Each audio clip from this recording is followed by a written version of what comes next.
about already. Did she cover much of the, no? Okay. Hi, everyone. I think the most important thing, well, with working with kids, just like, normal kids, kids who have cancer, kids of any kind, hand washing is always really the most important thing. And it's crucial with these kids because they're a lot more susceptible to all different kinds of infections, both bacterial and viral. So good hand washing is really, really important.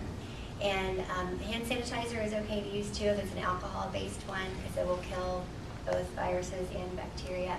You can't really rely on an antibacterial soap though because they don't kill viruses. So it doesn't mean that you can wash really quick if you're using an antibacterial soap. You still have to take the time to really scrub all the surfaces, especially if you're involved in preparing food for people, which I understand you guys are doing. And with kids who are neutropenic, did she talk about the neutropenic precautions that they can't have certain fruits and vegetables, that kind of thing? Well, when they're extremely neutropenic, do you guys know what neutropenia is? Okay. She explained a little bit. Okay. So those are the white cells that are mainly involved in fighting off bacterial infections. And normal is to be over 1,000. If you get below 1,000, you're more susceptible to infections. If you get below 500, you're really susceptible. And a lot of these kids on chemo are like 50, 100, 200. I mean, they're very, very susceptible. So in those kind of cases, they can't even have anything that's basically been in contact with the ground. They shouldn't have like root vegetables, fresh fruits and vegetables.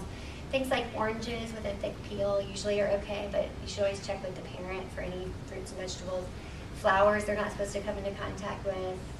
Plants, I mean, anything that could have come into contact with germs in the dirt is a problem for them. So things that you wouldn't normally think about and things that you think, oh, I washed it well, for neutropenic kids can be an issue.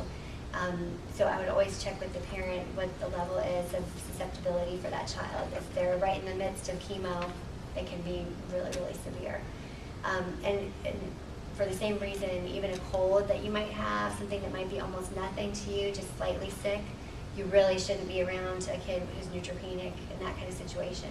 The neutropenia makes you more susceptible to bacterial infections, but if you catch a virus and you're neutropenic, it can lower your neutrophils further, and then you're susceptible to any kind of secondary infection like pneumonias, ear infections, sinus infections, all that kind of stuff. So what might be 2 days of a runny nose to you could be life-threatening for a kid with cancer.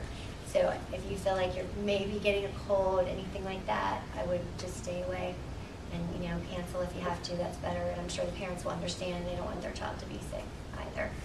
Trying to think if there's anything else on the list that you gave me. I think that was pretty much the list. Yeah. It's best to stay away from uncooked fruits and vegetables altogether? For the most part. I mean, not every child who's going through cancer treatment is going to be severely neutropenic. So if you check with the parent, they'll be able to tell you. Every parent I know of a child with cancer is totally on top of those blood counts. They can tell you what their blood count was to the decimal point the last time it was done, so they'll know. And they'll have a list from their doctors of what's okay, what's not okay. But if it's been a while since they've had their last chemo, their counts may have come up, they can kind of go back to normal diet. They still have to be careful about being exposed to illness, but the fruits and vegetable thing is only for severely neutropenic kids.